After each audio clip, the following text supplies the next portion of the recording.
Voilà, j'ai fait en gros un des troisièmes principes, un levier. Alors ça part du bout du poids et ça raccorde l'autre poids. Quand celui-ci au-dessus arrivera à la verticale, normalement il va pivoter sur lui-même, ici, il va pivoter un coup, et en faisant ça, il va pousser celui-ci. Autrement le poids ne descendra pas. Et celui-ci, il pivote comment? En fait, le levier qui est ici au-dessous, qui est raccordé avec et qui a son utilité juste avant, en fait, il va remonter, il est libre. Je n'ai pas encore fini.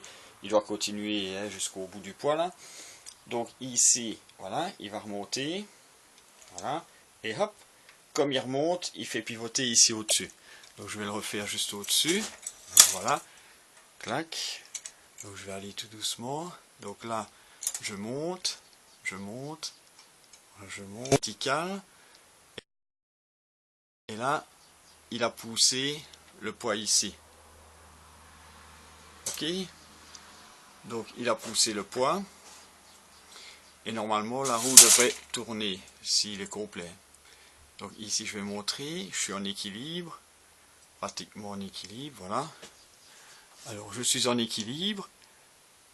Donc ici, ce que je vais faire, je vais manuellement, parce que vu que je n'ai pas encore accordé, je vais mettre le poids au bout. Et puis là, la roue va commencer à tourner.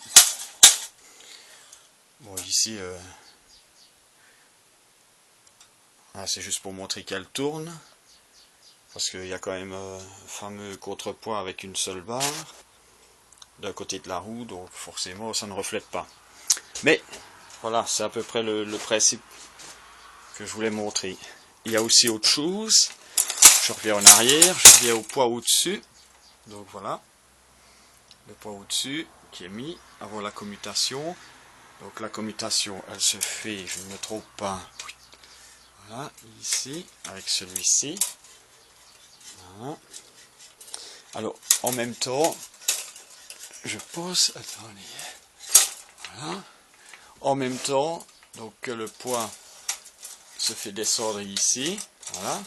En même temps, ça remonte le poids ici au-dessous.